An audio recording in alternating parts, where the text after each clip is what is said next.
सर्वांना नमस्कार. तोत्तोचान या पुस्तकाचा भाग 3 आज आपण पाहणार आहोत. जर सर्वांना आपल्या या तोत्तोचान आणि कोबायाशी सरांच्या या छान छान गोष्टी आवडत असतील तर आपल्या विद्यार्थ्यांना, आपल्या घरातील मुलांना आपण ह्या गोष्टी जरूर ऐकवाव्यात. या चॅनलला सबस्क्राईब करा, लाईक करा आणि शेअर करायला विसरू नका. नक्कीच. चला तर आपण पुढील गमती जमती पाहूयात. तोमोईमधला प्रत्येक दिवस तोत्तोचानसाठी नव्या गमती घेऊन यायचा.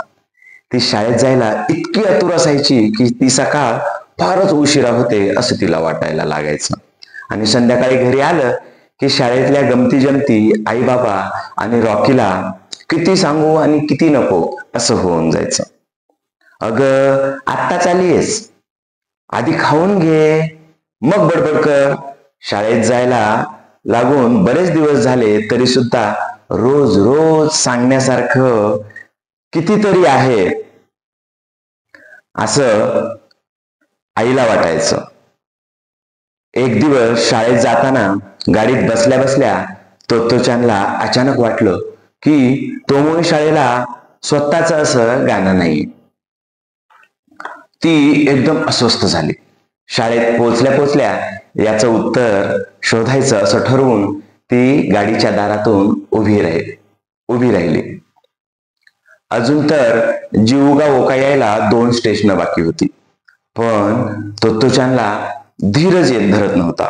गाडी स्टेशनात शिरली. जिवगा ओका असं कंडक्टर ओरडून सांगेपर्यंत तोत्तोचान फाटकाबाहेर पडली सुद्धा.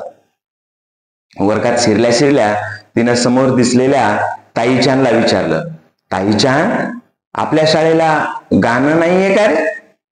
ताईचान किंचित विचार करून म्हणाला, मला नाही वाटत असेल असं. तोत्तोचान जरा उदासपणे म्हणाली, असायला पाहिजे होतं रे. माझ्या पहिल्या शाळेत ना खूप छान छान गाणं होतं. आणि तिनं मोठ्यानं ते गाणं म्हणायला सुरुवात केली. उथळ जळाने खळखळणाऱ्या सेंझोनकोच्या तळ्या, उथळ गळ्याने खळखळणाऱ्या सेंझोनकोच्या तळ्या, नभापलीकडचे निळ्या ज्ञान आमुचे खोल. खर तर ती फार थोडे दिवस त्या शाळेत गेली होती आणि ते शब्दही जरा अवघड होते, पण गाणं पाठ करणं तिला फारसं जड गेलं नव्हतं. ताईचान ते गाणं ऐकून भारावून गेला होता. तोवर इतरही मुलं वर्गात आली होती. तरी त्या अवघड गाण्यांच्या शब्दानं ती प्रभावित झाली होती. आपण मुख्याध्यापकांना आपल्यासाठी एक गाणं करायला सांगू या तोत्तोचाननं सुचवलं. चालेल चालेल सर्व मुलं म्हणाली. मुलांनाही ती कल्पना पसंत पडली. ते सगळे मिळून मुख्याध्यापकांकडे गेले. तोत्तोचानच्या जुन्या शाळेतलं गाणं आणि मुलांची गाण्याबद्दलची इच्छा ऐकून मुख्याध्यापक म्हणाले, ठीक आहे, मी उद्या सकाळपर्यंत तुमच्यासाठी गाणं तयार करतो. नक्की? मुलांना उत्साह आला होता. ती सगळी वर्गात परतली. दुसऱ्या दिवशी सकाळी सकाळी शाळेतल्या सगळ्या मुलांना शाळेच्या मैदानात जमायला सांगितलं होतं. एक फळा मैदानाच्या मध्यभागी ठेवून मुख्याध्यापक म्हणाले, आता इकडे लक्ष द्या सगळ्यांनी. आपल्या तोमोई विद्यालयाचं गाणं शिकूया. आणि त्यांनी फळ्यावर 5 रेघा ओढल्या आणि त्यावर खालील स्वरलिपी लिहिली. Tomoe Tomoe Tomoe. आणि मग हात उंचावून ते म्हणाले, चला आता सगळ्यांनी मिळून गाणं गाऊया. मुख्याध्यापक हाताने ताल देत होते आणि 51 मुलं तोमोई तोमोई तोमोई असं म्हणत होते. एवढंच? तोत्तोचाननं विचारलं. एवढंच, मुख्याध्यापक अभिमानानं म्हणाले. काही छान शब्द असलेलं असायला हवं होतं. तोत्तोचानचा खूपच मोठाच अपेक्षाभंग झाला. तुम्हाला नाही आवडलं? मुख्याध्यापकाने विचारलं. मला वाटलं एवढं गाणं पुरेसं होईल. खरं म्हणजे कोणालाच हे गाणं आवडलं नव्हतं. हे फार सोपं होतं. त्यापेक्षा गाणं नसलेलंच बरं. मुख्याध्यापकांना जरा वाईट वाटलं, पण ते चिडले नाही. त्यांनी फळा पुसून सर्व मुलांना आपापल्या वर्गात जायला सांगितलं. तोत्तोचानला वाटलं आपण एकदम असं बोलायला नको होतं, पण ते गाणं खरंच छान नव्हतं. तिच्या कल्पनेतलं अवघड अवघड शब्दांचं गाणं नव्हतं ते. खरी गोष्ट अशी होती की कोबायाशींचं मुलाविषयीचं प्रेम आणि शाळेविषयीचं प्रेम कुठल्याच शब्दात व्यक्त होण्यासारखं नव्हतं, व्यक्त करण्यासारखं नव्हतं. पण ते समजण्या एवढं मुलं अजून मोठी कुठं होती. मुख्याध्यापकांना शाळेचं गाणं असण्याची कधीच गरज वाटली नाही.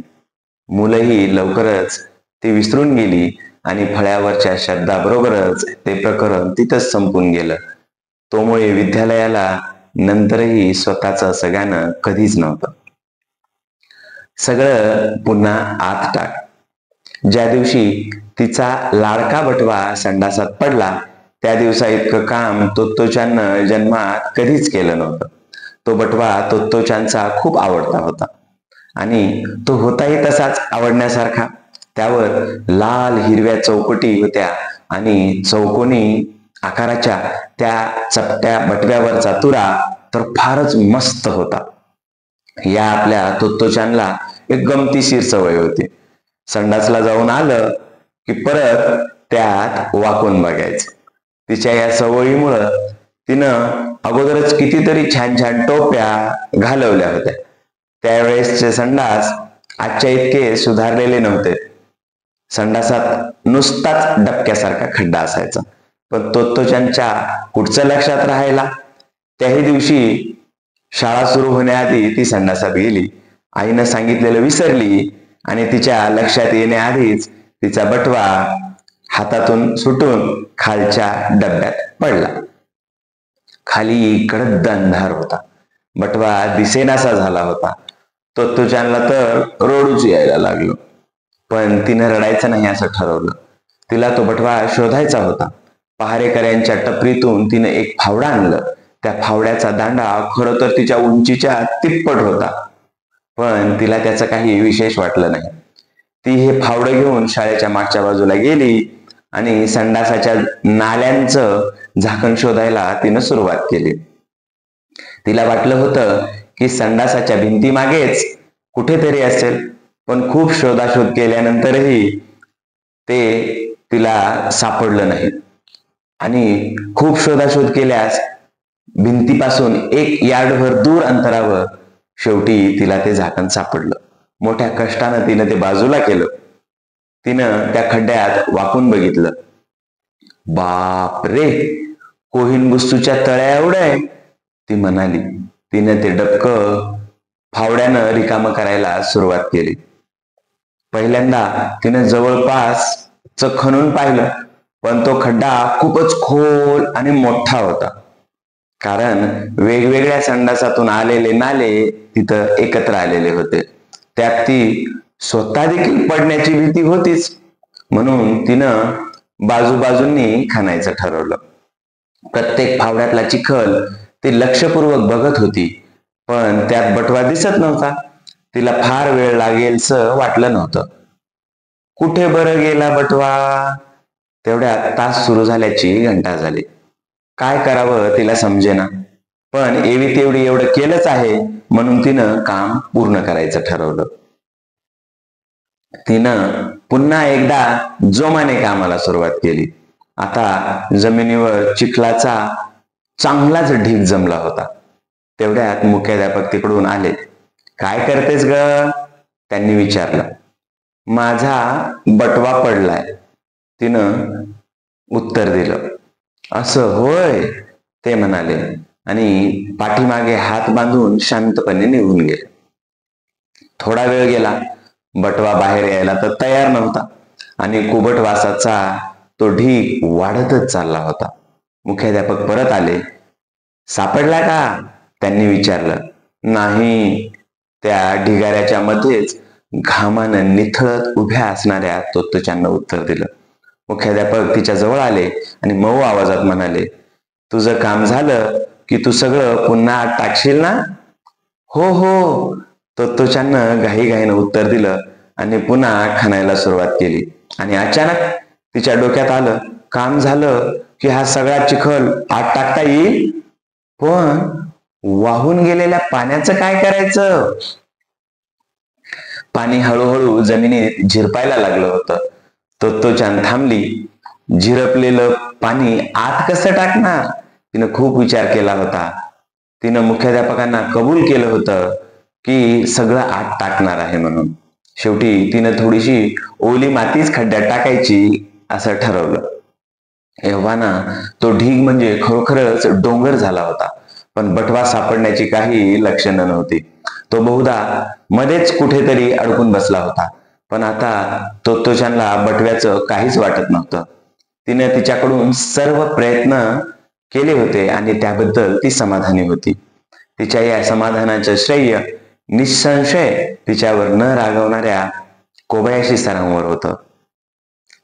पण हे समजायला तोत्तोचान फारच लहान होती. बहुतेक मोठ्या माणसांनी तोत्तोचानला असं काही करताना बघून म्हटलं असतं, काय चालवलंयस तू हे? किंवा बंद करते पाहू, पडशील बिडशील उगीच, किंवा निदान मदत द्यायची तरी तयारी दाखवली असती.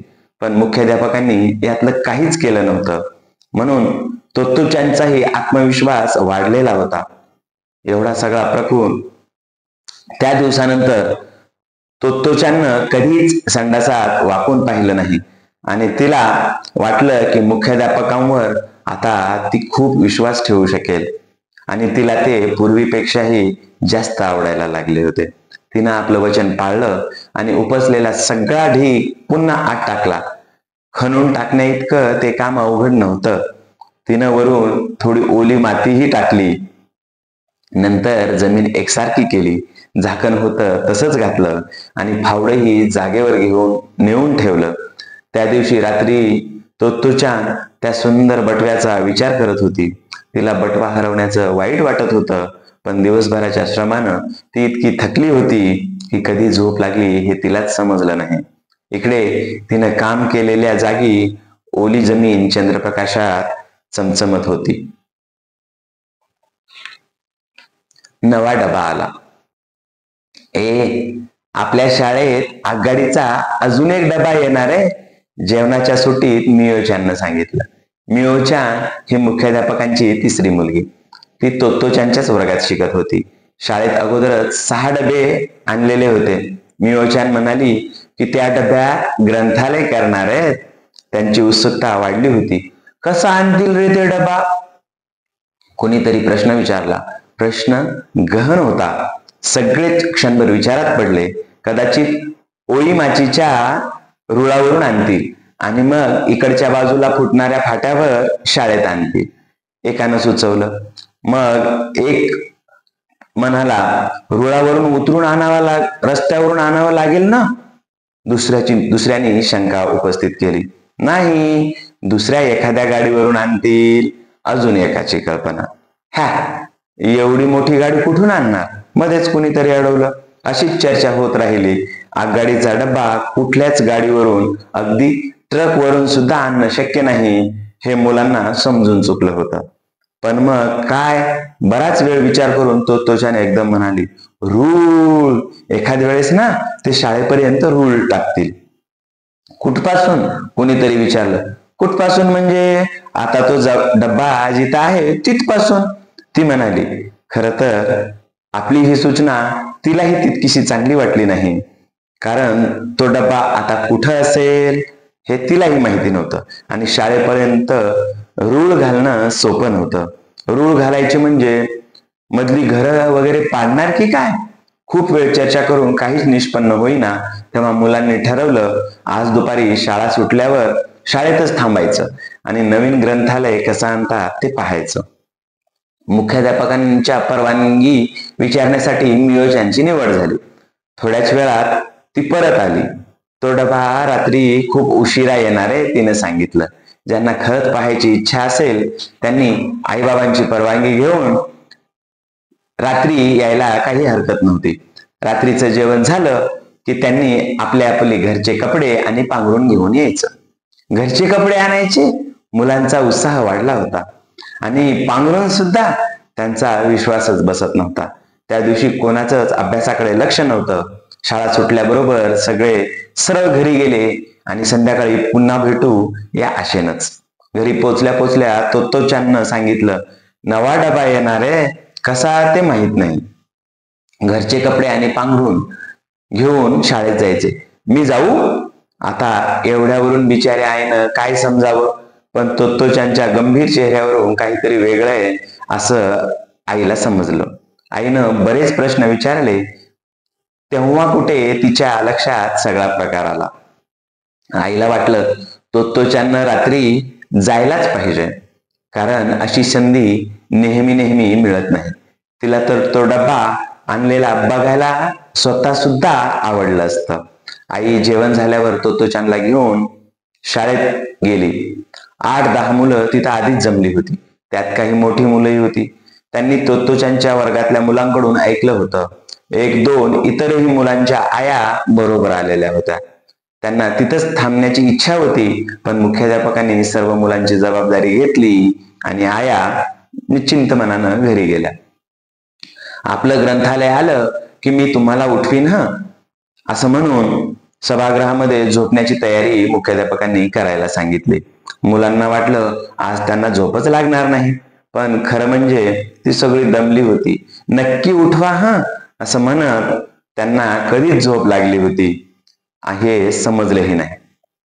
आला आला डब्बा आला, आला आला डब्बा आला अशा आवाजाने तोत्तोचान जागी झाली आणि धावतच मैदानापासून फाटकापर्यंत पोहोचली. नुकतीच पहाट झाली होती आणि पहाटेच्या अंधुक उजेडात आगगाडीचा मोठा डबा रोळाशिवाय येत होता आणि तोही अजिबात आवाज न करता.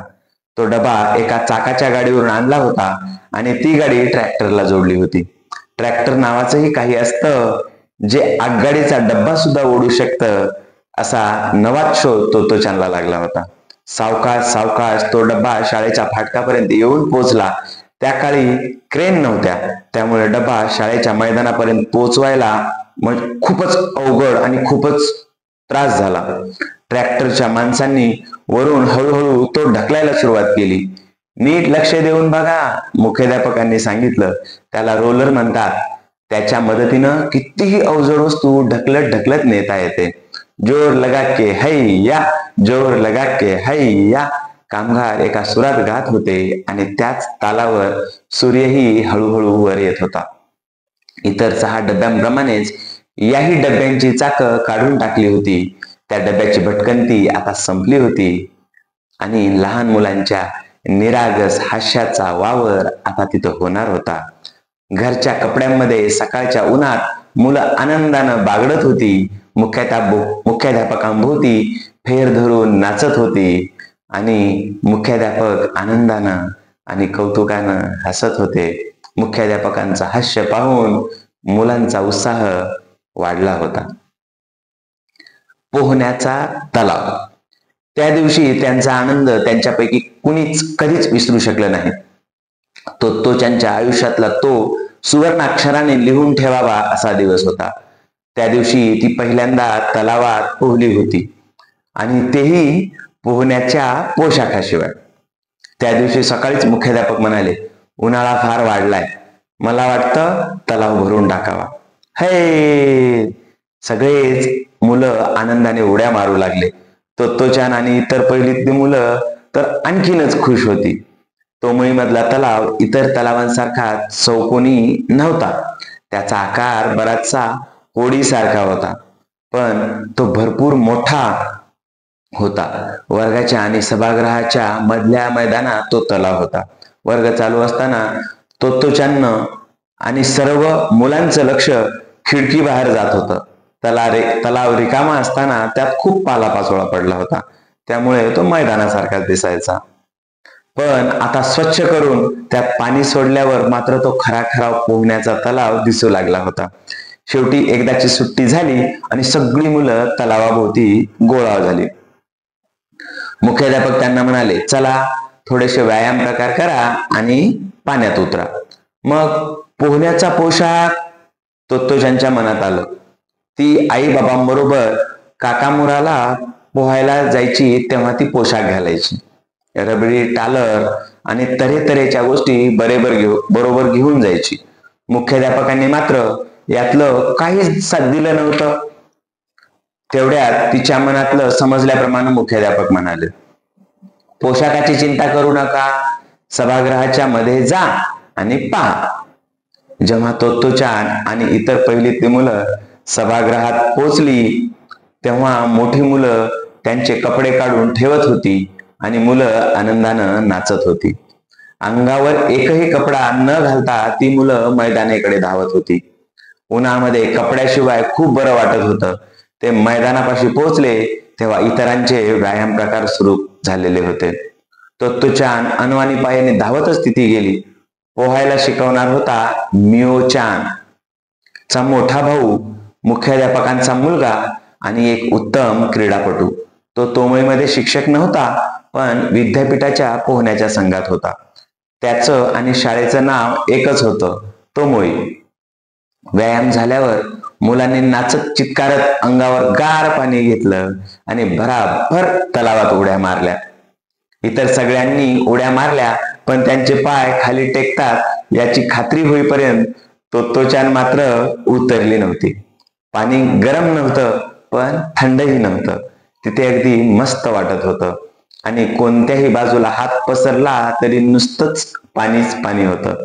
बारीक मुलं, जाड मुलं, मुलं मुली सगळेच बागडत होती. अंगावर एकही कपडा नाही अशा अवस्थेत नाचत होती. तोत्तोचानला मोठीच गंमत वाटत होती. तिला वाईट एकाच गोष्टीचं वाटलं होतं, रॉकीला शाळेत येता येत नाही. तिला खात्री होती की रॉकीला जर समजलं असतं की पोहण्याच्या पोशाखाशिवाय सुद्धा आलं तरी चालेल तर तोही खुशीत पोहायला आला असता. तुम्हाला आश्चर्य वाटेल की मुख्याध्यापकांनी मुलांना कपड्याशिवाय का पोहू दिलं. तसा काही नियम नव्हता. कुणाला पोशाख घालून पोहायचं असेल तर हरकत नव्हती, पण आजच्या सारखं अचानक ठरलं तर पोशाखाशिवाय पोहायला हरकत नव्हती. पण त्यांनी तशी परवानगी का दिली? कारण त्यांना वाटायचं मुला मुलींना एकमेकांच्या शरीराबद्दल आणि त्यातील फरकाबद्दल विकृत कुतूहल असणं बरोबर नाही आणि त्यांच्या मते शरीर लपवण्यासाठी माणसानं इतके कष्ट करून येणं हे अनैसर्गिक आहे. त्यांना मुलांना शिकवायचं होतं की सगळी शरीरं सुंदर असतात. तोमई मधील काही मुलांना पोलिओ झालेला होता. उदाहरणार्थ यासोकीचान. काही खूप लहान शरीराची होती तर कुणाला इतर काही व्यंग होती. ती सगळी जर लपवाछपवी न करता एकत्रित खेळली तर त्यांना स्वतःच्या शरीराची लाज वाटणार नाही आणि न्यूनगंडही होणार नाही. आणि तसंच झालं होतं. अगोदर ती अपंग मुलं लाजत होती, पण हळूहळू ती रुळली. धडधाकट मुलांइतकीच मोकळेपणानं खेळू लागली. काही पालकांना ही कल्पना फारशी पसंत नव्हती. ते मुलांबरोबर पोहण्याचा पोशाख पाठवत असत आणि मुलांनी पोशाख घालूनच पोहलं पाहिजे असं त्यांचा आग्रह असे. पण तसं क्वचितच घडायचं हे मात्र त्यांना माहीत नव्हतं. तोत्तोचाननं मात्र सुरुवातीपासूनच पोशाखाशिवाय पोहण्याचं ठरवलं होतं आणि जे पोशाख विसरून येत होते तेही पोशाखाशिवाय पोहण्यातच जास्त गंमत आहे या निर्णयाप्रत आले होते. मात्र घरी जाण्यापूर्वी पोहण्याचा पोशाख ओला करण्याची काळजी घेऊन मुलं जायची. त्यामुळे तोमईचा तलाव बोरासारखा तांबूस दिसायचा आणि पोशाखाचा पांढरा ठिपका त्यात क्वचितच दिसायचा. प्रगती पुस्तक. आजूबाजूला अजिबात न पाहता तोत्तोचान स्टेशनवरून थेट घराकडे धावत सुटली. तिला पाहणाऱ्यांना वाटलं असतं काहीतरी भयंकर घडले की काय. घरी पोचल्या पोचल्या तिनं पुढचं फाटक उघडलं आणि ती मोठ्यानं ओरडली, मी आले. धावतच ती रॉकीकडे गेली. तो वरांड्यामध्ये जमिनीवर पसरला होता. काही न बोलता तोत्तोचान त्याच्या समोर बसली. दप्तर खांद्यावरून काढलं आणि दप्तरातून तिनं प्रगती पुस्तक बाहेर काढलं. ते तिच्या आयुष्यातलं पहिलं प्रगती पुस्तक. रॉकी समोर तिनं ते उघडून धरलं. बघ, ती अभिमानानं म्हणाली. त्यात पुष्कळ अ आणि ब श्रेण्या होत्या. आणि आकडेही होते. पण बिचाऱ्या रॉकीला ते कसं समजणार? पण तोत्तोचानला तिचं सर्वात पहिलं प्रगती पुस्तक सर्वात आधी रॉकीला दाखवायचं होतं आणि रॉकी खुश होईल हे याची तिला खात्री होती. रॉकीनं जेव्हा तोंडासमोर कागद पाहिला तेव्हा त्यानं तो एकदा हुंगला आणि तोत्तोचानच्या चेहऱ्याकडे पाहिलं. मस्त आहे की नाही? ती म्हणाली, पण त्यात खूप अवघड अवघड शब्द आहेत, तुला नाही वाचता येणार. रॉकीनं पुन्हा एकदा प्रगती पुस्तक बघितल्यासारखं डोकं हलवलं आणि तोत्तोचानचे हात चाटायला सुरुवात केली. छान, ती समाधानानं म्हणाली. उठत तिनं सांगितलं, आता मी आईला दाखवते. तोत्तोचान उठून गेल्यावर रॉकीही उठला. जराशी थंड जागा पाहून त्यानं पुन्हा अंग टाकलं आणि डोळे मिटले. त्याचे ते मिटलेले डोळे पाहून तोत्तोचानचं काव्य, तोत्तोचानच काय, पण कोणाची खात्री झाली असती की तो तिच्या प्रगती पुस्तकाचाच विचार करत असणार. उन्हाळी सुट्ट्या. उद्या आपलं शिबिर आहे. संध्याकाळी घरचे कपडे आणि पांघरून येऊन शाळेत यायचं, मुख्याध्यापकांनी सूचना केली. तोत्तोचाननं ती आईला दाखवली. दुसऱ्या दिवसापासून उन्हाळी सुट्टी लागणार होती. पण ती म्हणाली, आई, शिबिर म्हणजे काय ग? आईलाही नीटसा अंदाज येत नव्हता, पण ती म्हणाली, कदाचित तंबू उभे करून राहायचं असेल. पण कुठे उभारणार तंबू? भाड्याचा वगैरे काही उल्लेख नाहीये. म्हणजे बहुधा शाळेजवळ कुठंतरी शिबिर असेल. तंबूत पडल्या पडल्या तुम्ही चंद्र चांदण्या पाहू शकता. त्या रात्री तोत्तोचानला कितीतरी वेळ झोपच आली नाही. शिबिराची कल्पना तिला थरारक आणि धाडशी वाटत होती. तिच्या छातीची धडधड वाढली होती. दुसऱ्या दिवशी तिनं भराभर सगळं आवरायला सुरुवात केली. पण संध्याकाळचे कपडे आणि पांघरून पिशवीत भरून निघताना मात्र ती किंचित घाबरली होती. जेव्हा सगळे सभागृहात जमले तेव्हा मुख्याध्यापक म्हणाले, आता नीट लक्ष द्या.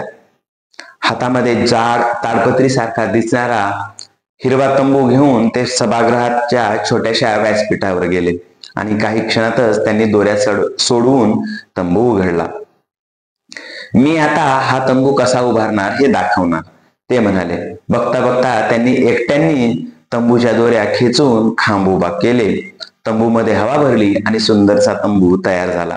चला, आता तुम्ही सभागृहामध्ये तंबू उभे करा आणि शिबिराला सुरुवात करा, मुख्याध्यापक म्हणाले. आईची कल्पना होती की तंबू मैदानात उभे करतील, पण मुख्याध्यापकांची वेगळीच कल्पना होती. त्यांच्या मते सभागृहामध्ये मुलांना अधिक सुरक्षित वाटलं असतं आणि बाहेरचा पाऊस किंवा थंडी ही वाजली नसती. मुलं आनंदानं नाचत बागडत होती. घर बांधूया, घर बांधूया असं ओरडून लहान मुलांनी गट तयार केले आणि अखेरीस शिक्षकांच्या मदतीने त्यांनी पुरेसे तंबू उभारले. एका तंबूत साधारणपणे 3 मुलं झोपू शकत होती. तोत्तोचाननं पटकन कपडे बदलले आणि थोड्याच वेळात त्या तंबूत शिरून मुलांच्या गाठीभेटी सुरू झाल्या. सगळ्यांचे कपडे बदलून झाले तेव्हा मुख्याध्यापक सभागृहाच्या मध्यभागी बसले. तिथून सगळी मुलं त्यांना पाहू शकत होती आणि त्यांच्या परदेशी प्रवासाच्या आठवणी ऐकू शकत होती. मुलं आपापल्या तंबूमध्ये लोळत होती. कुणी नुसतंच डोकं बाहेर काढून बसली होती, तर काही नीट बसून ऐकत होती. कधीच न पाहिलेल्या 7 समुद्राच्या पलीकडच्या गोष्टी ऐकण्यात मुलं रंगून गेली होती. मुख्याध्यापकांच्या गोष्टी ऐकून कधी कधी मुलांना वाटायचं ते 7 समुद्रापलीकडच्या आपल्या मित्रांच्याच गोष्टी सांगतायत. आणि अशा तऱ्हेनं सभागृहाच्या तंबूमध्ये झोपण्याचा तो साधासाच प्रसंग प्रत्येक मुलाच्या आयुष्यामधला आनंदाचा आणि अविस्मरणीय प्रसंग ठरला. तो अनुभव मुलांना फार मोलाचा वाटत होता आणि मुलांना खुश ठेवण्याची कला मुख्याध्यापकांना चांगली अवगत होती. मुख्याध्यापकांचं बोलणं संपल्यावर सगळी मुलं आपापल्या तंबूमध्ये परतली आणि सभागृहातला दिवा बंद झाला. काही तंबूमधून हसण्याचे आवाज येत होते, तर काही मधून दबक्या आवाजातली कुजबुज ऐकायला येत होती. थोड्याच वेळात सारं शांत झालं. चंद्र ताऱ्यांशिवाय ते शिबिर होतं, पण मुलांनी त्याचा आनंद मनमुराद लुटला होता. त्यांना ते सभागृह म्हणजेच शिबिराचं मैदान झालं होतं आणि त्यांच्या आठवणीत ती मात्र कायमची चांदणी रात्र झाली होती. अपूर्व साहस. शिबिरानंतर 2च दिवसांनी तोत्तोचानच्या आयुष्यातला तो सगळ्यात मोठा साहसाचा दिवस उजाडला. तो दिवस म्हणजे तिचं आणि यासुकी-चानचं गुपित होतं. तोत्तोचानच्या किंवा यासुकी-चानच्या आई-बाबांना कुणालाच ते माहीत नव्हतं. त्या दिवशी तोत्तोचाननं यासुकी-चानला तिच्या झाडावर बोलवलं होतं. तोमोईमधल्या विद्यार्थ्यांचं प्रत्येकाचं एक एक झाड होतं. तोत्तोचानचं झाड कुंपणाच्या बाजूला एका टोकाला होतं आणि तिथूनच कोहुनबुत्सूच्या मंदिराचा रस्ता दिसायचा. ते झाड बरंच मोठं होतं आणि चढताना घसरून पडण्याची भीती होती. पण त्या दिवशी तिनं यासुकी-चानला झाडावर चढवून नेण्याची त्याला मदत करायचं असं ठरवलं होतं. मी आत आलं तर चालेल ना, असं त्या झाडाला विचारायचं होतं. पण यासुकी-चानला पोलिओ झाला होता, त्यामुळे तो कधीच झाडावर चढला नव्हता. म्हणून तोत्तोचाननं त्याला आपल्या झाडावर बोलवायचं असं ठरवलं होतं. घर सोडवताना तोत्तोचाननं आईला सांगितलं की देशेनाकमध्ये यासुकी-चानच्या घरी चाललीये, पण ती खोटं बोलत होती म्हणून तिनं आईकडे पाहण्याचं टाळलं. पण रॉकी तिला स्टेशनपर्यंत सोडायला आला. त्याला मात्र तिनं खरं खरं सांगितलं, अरे की नाही, मी आज यासुकी-चानला माझ्या झाडावर घेऊन जाणार आहे. ती शाळेत पोहोचली तेव्हा यासुकी-चान तिचीच वाट पाहत थांबलेला होता. एका पायावर जोर देऊन तोल सांभाळत जमेल तेवढं भरभर तो तिच्यापर्यंत पोहोचला. गुपचूप एवढंच मोठं धाडस करायचं या कल्पनेनंच तिच्या अंगावर रोमांच उभे राहिलेले होते. यासुकी-चानलाही आनंदाच्या उकळ्या फुटत होत्या. रात्रीच विचार करून ठरवल्याप्रमाणे तोत्तोचाननं पहारेकऱ्यांच्या टपरीमधून शिडी ओढत ओढत झाडापर्यंत आणली आणि झाडाला टेकून ठेवली. शिडीवर भरभर चढून वरून घट्ट धरून ती तोत्तोचानला म्हणाली, चल, हळूहळू चढण्याचा प्रयत्न कर. यासुकी-चानचे हातपाय इतके अशक्त होते की त्याला कुणाच्या तरी मदतीशिवाय एक पायरीही चढणं शक्य नव्हतं. यासुकी-चाननं पहिल्या पायरीवरून पाय काढून घेतला आणि शिडीजवळ तो खाली मान घालून उभा राहिला. तोत्तोचानला वाटलं तेवढंही सोपं नव्हतं. त्याला झाडावर येण्याची तिची दांडगी इच्छा होती आणि यासुकी-चाननंही या दिवसाची फार वाट पाहिली होती. मस्त युक्ती आहे असं म्हणतच ती पुन्हा पहारेकऱ्याच्या टपरीपर्यंत पोहोचली आणि तिनं रुंद पायऱ्यांची शिडी शोधून काढली. ती शिडी बांबूंच्या शिडीसारखी डगमगली नसती आणि तोत्तोचानला शिडी धरून उभं राहावं लागलं नसतं. तिनं शिडी ओढून आणली. खरं तर ती भलतीच अवजड होती, पण तिच्यात आज एवढं बळ कुठून आलं होतं कोणास ठाऊक. आता काळजी करू नकोस तिनं मोठ्या बहिणीचं आवाहन सांगितलं. ही शिडी मुळीच डगमगणार नाही. यासुकी-चाननं किंचित खिन्नपणानं शिडीकडे बघितलं आणि घामानं डबडबलेल्या तोत्तोचानकडेही बघितलं. त्यालाही घाम फुटला होता. त्यानं एकदा झाडाकडे पाहिलं आणि मन घट्ट करून पहिल्या पायरीवर पाय ठेवला.